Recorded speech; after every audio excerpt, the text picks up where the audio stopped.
ایک بیٹا کعبۃ اللہ کا امام ہو اور ایک بیٹا مسجد اقصی کا امام ہو، بھلا ایسا بھی خوش بخت باپ آپ نے دیکھا ہے جس کی نسل سے انبیاء ہوں، جد الانبیاء کہلائے؟ اللہ تعالیٰ جل شانہ حضرت ابراہیم علیہ السلام کو ان عزتوں سے مالا مال کیا جو انہی کا مقصود ہے۔ جس ماحول میں آنکھ کھولتے ہیں وہ کفر کا اور شرک کا ماحول تھا، فطرت سلیمہ اس کو گوارا نہ کر پائی۔ قرآن مجید نے اس کہانی کو کتنی خوبصورتی کے ساتھ بیان فرمایا۔ ارشاد کیا وَلَقَدْ آتَيْنَا إِبْرَاهِيمَ رُشْدَهُ مِنْ قَبْلُ، ہم نے ابراہیم علیہ السلام کو پہلے سے ہی رشد و ہدایت کے نور سے مالا مال کیا تھا۔ اللہ تعالیٰ جل شانہ نے ان سے ایک بڑا کام لینا تھا، تو ان کی فطرت اور ان کی طبع کے اندر وہ چیز رکھی کہ جو کبھی بھی اس چیز کو قبول نہیں کر سکتی تھی۔ خیر جب بڑے ہوئے اور دیکھا کہ بت پرستی کا دورہ ہے، تو آپ نے کہا کہ یہ کیا ہے بت جن کو تم پوجتے ہو؟ تو انہوں نے کہا کہ ہمارے آباء و اجداد ان کو پوجتے آئے ہیں اور شروع سے ان کی پرستش چل رہی ہے، لہٰذا ہم ان کو ترک نہیں کر سکتے۔ ان کے ذہن کے اندر یہ چیز اچھی طرح سے جم چکی تھی کہ یہ بت ہی ہمارے کارساز ہیں، ہماری ضرورتوں کے کفیل ہیں اور ہمارے معبود ہیں، اور ان کی توہین کبھی سوچا بھی نہیں جا سکتا۔ اب اس کا حل کیا نکالا ذرا دیکھیے، قرآن بتاتا ہے، بولے وَتَاللَّهِ لَأَكِيدَنَّ أَصْنَامَكُمْ بَعْدَ أَن تُوَلُّوا مُدْبِرِينَ، میں تمہارے بتوں کے ساتھ نپٹ لوں گا، تم ذرا میلے سے ہو۔ وہ ایک میلہ کرتے تھے شہر سے باہر نکل کے، جہاں سارا شہر جمع ہوتا تھا، اور وہاں کھیل کود کرتے اور 2-3 دن وہاں گزارتے تو واپس آ جاتے۔ جانے سے پہلے وہ بتوں کے سامنے انواع اقسام کے کھانے رکھتے، اور جب واپس آتے تو سب سے پہلے بت خانوں میں ہی آتے، بتوں کو سلامی پیش کرتے، پھر اپنے گھروں میں۔ تو اکیلے شہر میں رہ گئے، باقی سارے لوگ حتیٰ کہ ان کے پجاری فروغ سب میلے میں چلے گئے۔ اب حضرت ابراہیم علیہ السلام نے کلہاڑا پکڑا اور ان کے مرکزی بت خانے میں داخل ہوا۔ قرآن بتاتا ہے فَجَعَلَهُمْ جُذَاذًا، اور وہاں داخل ہو کر کے ان کو بتوں کو توڑ دیا، کسی کی گردن کاٹ دی، کسی کے کان توڑ دیے، کسی کے بازو کاٹ دیے، کسی کی ٹانگیں توڑ دی، الا کبیر لہم، لیکن جو بڑا بت تھا اس کو کچھ نہیں کہا۔ اب ان بتوں کے ساتھ حضرت خلیل اللہ کی دشمنی کیا تھی؟ یہی نہ کہ اللہ کے علاوہ لوگ ان کو پوجتے ہیں، تو سب سے زیادہ پوجا جانے والا تو وہ بڑا بت تھا، تو حضرت ابراہیم سب سے پہلے اس کو توڑتے، زیادہ غصہ اس پہ آتا۔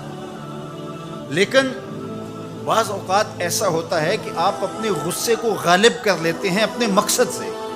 حضرت ابراہیم کی نظر مقصد پہ تھی، غصہ بھی اپنی جگہ پہ تھا۔ تو ہر شے جو غلط سمجھی جا رہی ہے اس کو کس وقت غلط کہنا ہے اور کس وقت جو ہے وہ اس پہ بات کرنی ہے، یہی تو حکمت ہوتی ہے، یہی تو دانائی ہوتی ہے۔ دانائی کا انداز دیکھیے، الا کبیر اللہم، لیکن ان میں جو سب سے بڑا تھا اس کو چھوڑ دیا۔ مفسرین نے لکھا کہ کلہاڑا بھی اس کے کندھے پہ رکھا۔ جب وہ واپس آئے تو انہوں نے دیکھا کہ بت ٹوٹے پڑے ہیں، کسی کی ٹانگ نہیں ہے، کسی کا کان کاٹ دیا گیا ہے، کسی کی ناک ٹوٹی ہوئی ہے، کسی کی گردن کٹی ہے، کسی کی ٹانگیں نہیں ہیں، کوئی ریزہ کر دیا گیا ہے۔ بہت پریشان ہوئے، ظاہر ہے ان کی عقیدت ان سے وابستہ تھی، تو وہ تو خون کے آنسو رونے لگے، بیٹھ گئے۔ قالوا سمعنا فتى يذكرهم يقال له ابراہیم، تو کچھ لوگوں نے کہا کہ ایک نوجوان ہے اس شہر میں جس کو لوگ ابراہیم کہتے ہیں، بتوں کے خلاف اگر کوئی بولتا ہے تو اسی کی زبان سے سنا ہے، تو یہ سب کچھ اسی کا کیا دھرا ہوگا۔ پنچایت بیٹھ گئی، آیان اقتدار بھی بیٹھ گئے، کہا بلاؤ اسے، لوگوں کے سامنے لاؤ اس کو، لعلہم یشہدون، تاکہ لوگ گواہی دیں کہ واقعی یہ بتوں کی برائی بولتا ہے، تو اس پر فرد جرم عائد کر دی جائے۔ اب حضرت ابراہیم کو پیغام جاتا ہے کہ تمہیں پنچایت میں بلایا جا رہا ہے، پورے شہر میں ایک ہی اللہ کا پرستار ہے۔ ابراہیم علیہ السلام اب آتے ہی ہیں تو ان کو دیکھتے ہی وہ جھٹ بول پڑے، اَأَنْتَ فَعَلْتَ هَذَا بِآلِهَتِنَا یا ابراہیم، اے ابراہیم ہمارے ان خداؤں کے ساتھ یہ سلوک تم نے کیا ہے؟ ایک دم سب نے جو ہے وہ آوازیں لگانا شروع کر دی۔ ابراہیم علیہ السلام نے 2 ٹوک واضح اور مناسب حال جو ان کے اوپر کلہاڑے کے وار سے بھی زیادہ کاری ہو جواب دیا۔ قال بل فعلہ کبیرہم ھذا، فَاسْأَلُوهُمْ إِن كَانُوا يَنْطِقُونَ، کہا بڑے نے کیا ہوگا، اسلحہ اس سے برآمد ہوا ہے، چلو نہیں تو ان سے پوچھ لو تمہارے ساتھ یہ کس نے کیا ہے۔ کتنا خوبصورت جواب تھا۔ حضرت ابراہیم علیہ السلام نے ان کا ناطقہ بند کر کے رکھ دیا، ان کی بولتی بند ہو گئی۔ کہا بڑے نے کیا ہوگا، ظاہر لڑائی ہوگی کہ یہ کہتا ہوگا میں بڑا ہوں تم چھوٹے درمیان میں کیوں آ گئے ہو، آپس میں لڑائی ہوگی، تو یہ اس کی طاقت کا مظاہرہ ہوا ہے، دیکھو اسلحہ بھی اس سے برآمد ہو رہا ہے۔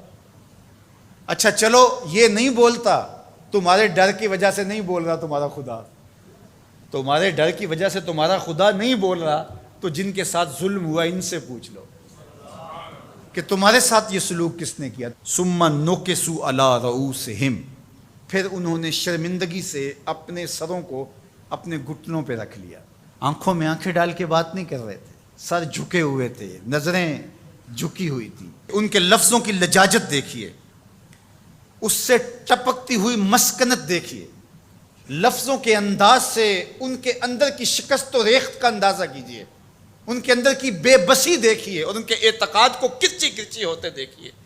حضرت ابراہیم نے جو ضرب لگائی تھی کلہاڑے تھے، یہ ضرب اب جو لگی کہ ان بتوں سے پوچھو یہ اس سے بھی زیادہ کاری تھی۔ کیا بولتے ہیں؟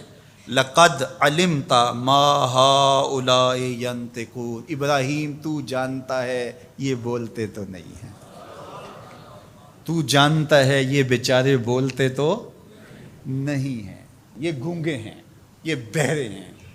اللہ اکبر۔ حضرت ابراہیم یہی تو انہیں لانا چاہتے تھے جہاں وہ آگے اب ان کے سر جھکے ہوئے۔ حضرت ابراہیم علیہ السلام اسی وقت کی تلاش میں تھے، ارشاد فرمایا قال افتعبدون من دون اللہ ما لا ينفعکم شیئا ولا یضرکم اف لکم ولما تعبدون من دون اللہ افلا تعقلون۔ بتوں کی بے بسی پر اب جو کلہاڑے برس رہے ہیں، فکر کے تازیانے برس رہے ہیں، وہ ان کلہاڑوں کے واروں سے زیادہ کاری اور سخت ہیں جس سے پہلے بت توڑے تھے۔